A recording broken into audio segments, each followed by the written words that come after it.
My interest in Canada was piqued by tales I heard as a young girl at family reunions about Hazard Wilcox, a loyalist who fled to Canada after the American Revolution. Loyalists were American colonists who remained loyal to the British Crown during the war and were opposed by the Patriots who supported the Revolution. Prominent loyalists repeatedly assured the British government that they would spring to arms and fight for the Crown. So patriots watched suspects very closely and would not tolerate any organized loyalist opposition.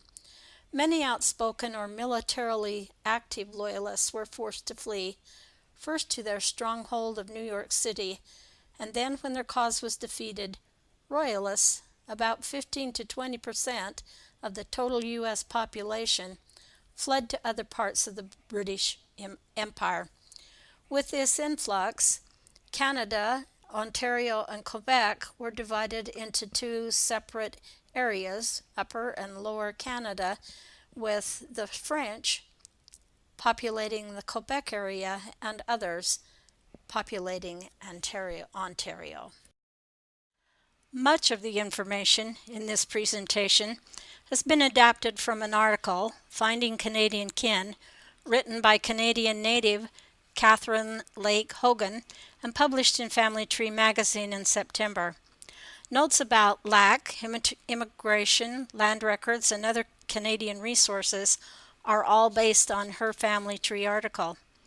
Her overriding recommendation for Canadian research is Library and Archives Canada. This LAC's collection has been developed over the past 140 years in all types of formats and is the shared documentary heritage from across Canada and around the world. Materials span the entire history of the Any copy provided by LAC is restricted to research purposes or private study. Users wishing to use the copies for any other purpose need to obtain written permission of the copyright owner. As with many Canadian resources, LAC resources are available in both English and French. A primary interest to genealogists is the genealogy and family history section, as illustrated in this screenshot. Notice there are hints for beginners on finding and organizing the information, as well as links to vital statistics, census and immigration records, military and land records, as well as other records of interest to genealogists.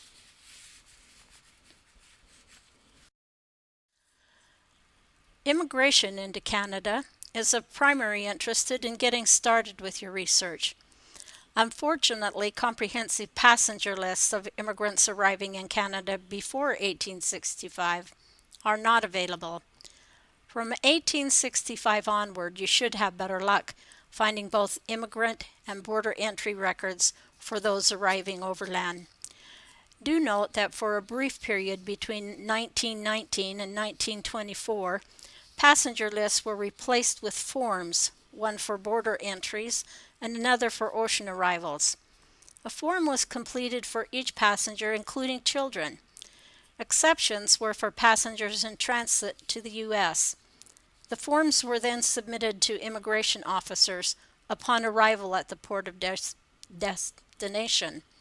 Even so, the best place to look for Canadian passenger lists of ships arriving in various Canadian ports between 1865 and 1935 is Ancestry, where records are searchable and digitized.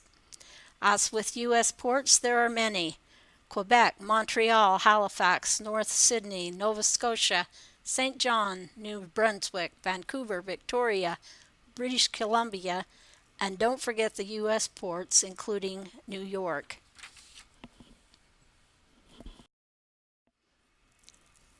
This ancestry screen is typical. As you expected, you can search for an ancestor directly or narrow your search by selecting record types in the right-hand pane. You can also filter your ancestry search via the card catalog. Now a word about censuses.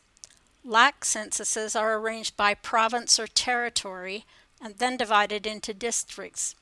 Census taking began in 1851 and then continued every 10 years. In 1905, the Census and Statistics Act was passed. By 1906, Manitoba, Saskatchewan, and Alberta took population and agricultural censuses. General censuses began anew in 1911. Most Canadian censuses include age, place of birth, ethnic origin, occupation, and religion. LAC itself does not include vital records, which are called civil registrations in Canada. These records are held at the provincial or territorial level. Microfilm copies that have been released into the public domain can be found at provincial archives and, of course, Family Search and Ancestry. Catherine recommends starting with a Family Search Wiki. Select Wiki from the search pull-down. Type Canada in the Wiki search box. Most of the information you need is in the right-hand menu. Select Vital Statistics and then links to each of the provinces and territorial civil registration records can be accessed from there. If you are researching ancestors in Quebec and Ontario, it's helpful to know about early land records. The King of France granted parcels of lands to the upper classes, who then granted parcels to their tenants, who were called habitants. These land petitions are a great resource for early Ontario settlers, including Loyalists. LAC has digitized these records in 3 collections, all searchable by the petitioner's name. To access them, click on Discover Collections tab on the LAC homepage, choose Browse by Topic, and then Land Records. Other LAC resources for land records can be accessed by choosing Land Records from Discover the Collection on the homepage. Notice that among other things, there are databases for Western Canada, as well as Upper and Lower Canada, or Quebec and Ontario. This screen illustrates the land records available for Canada's prairie provinces, Alberta, Saskatchewan, and Manitoba. Many Americans and overseas immigrants came to these provinces to homestead. In 1872, the Dominion Lands Act required homesteaders to prove that their land had increased in value in order to receive land grants from the Crown. This information was recorded in documents called letters patent. They named the grantees and described their homesteads. These scanned and indexed letters are available on the LAC website. For grants after 1930, you will need to access provincial archives. Peel's Prairie Provinces is a website created by the University of Alberta that documents Western Canadian history and the culture of the Canadian prairies. It provides access to digitized newspapers, photos, and more. Some of the primary options are listed on the screen. Another valuable LAC offering is records of the World Wars. During World War I, about 424,000 Canadians served in the Canadian Expeditionary Force. 60,000 were killed. During World War II, over 1 million Canadian and Newfoundland men, women, and served in the Canadian Army, Navy, and Air Force. More than 44,000 lost their lives. LAC is in the process of digitizing service records with new files added bi-weekly. To access the records, select the World War that you want from the Popular Topics box on the home page. Some of the service files contain 2 or 3 dozen forms with various details, including birth, name of parents, marital status, spouse's name and address, enlistment training, and others. The files of those who died are available to the public.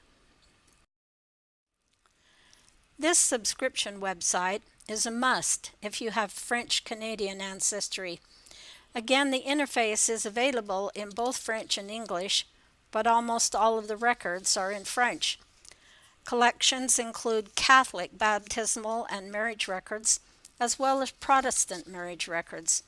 Of particular note are the parish records for New Brunswick, Ontario, Quebec, Acadia, and even the United States. As usual, you can search by individual, but you can also search by couple. These search results often include marriage and burial details for both husband and wife, plus the baptisms, marriages, and burials for all of their children. The Provincial Archives and Library of Quebec can be found on this website. It includes genealogical dictionaries, maps, family and local monographs, Quebec journals and newspapers, civil and court records, civil registrations, databases of guardianship and trustee records, and even cemetery, coroner, and prisoner records. You can request copies of these original records. Although LAC provides access to national newspapers, including student newspapers and Aboriginal magazines and ethnic community newspapers, there isn't a single repository for finding old Canadian newspapers on the internet. The best option is the Ancestor Hunt. This site has organized lists of many historical Canadian newspapers by province or territory. Click on newspaper research links in the top menu and then scroll down to the Canadian section. Each provincial page contains an overview of available titles and has links to online collections.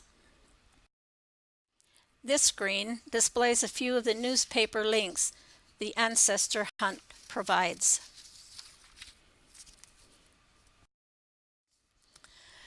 In addition to the sources already discussed, there are many other sites that provide valuable Canadian research information, among them the Family History Guide, Ancestry, and the Family Search Wiki. This screen illustrates some of the resources provided by the Family History Guide.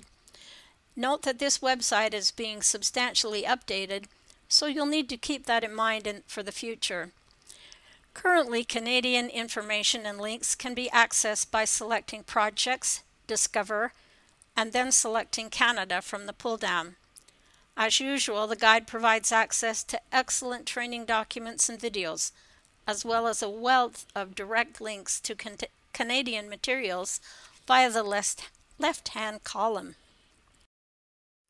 Notice that the guide provides links to historical materials housed in Family Search, in the Wiki, in Ancestry, and to a lesser extent on My Heritage and Find My Past. This slide is just a sample of the kind of information available through the guide. You are provided with information about, as well as direct access to, Canadian military records, maps and gazetteers, newspapers, archives and libraries, genealogical website, vital statistics, censuses, immigration and land and property records, and more. Other sites recommended by the Family History Guide include Cindy's List and Kindred Trails and genealogical links. The Family Search Wiki is an especially productive place to begin and is highly recommended by both Catherine and the Family History Guide. It provides links to articles and records about each province and territory. Searches can be filtered by place, date, and collections. You can also meet the Mormons, Canadian Mormons, that is. The missionaries traveled to Canada early in the history of the church, but were not universally well received. This screen provides a short list that documents Canadian Mormon history in Canada. If you have Canadian ancestors, get started. There's a wealth of information at your fingertips. And about my Tory, who immigrated to Canada after the Revolutionary War with tens of thousands of other loyalists. What I found out during my search was that my Hazard Wilcox did not go to Canada after all. In fact, he was killed in battle. His wife, carrying her 4-year-old son, walked some 40 miles to the battlefield, where she identified the blackened corpse of her husband by his silver belt buckle. The name of the son? Hazard, of course. It was Hazard Jr. who immigrated to Canada some 20 years after the initial influx of Loyalists. There he met and married Sarah Seeley. 5 of their children were subsequently born to them in Ernestown, Canada. I have yet to discover why they left, but they returned to the States, settled in Missouri of all places, where they met LDS missionaries and joined the church. They later traveled with the saints to Utah and on to what became Sanpete County. I'm sure there are other Hazard mysteries to be solved. Among them, why does Family Search record the birthplaces of his and Sarah's last set of twins in 2 different states? I'd like to know how Sarah did that.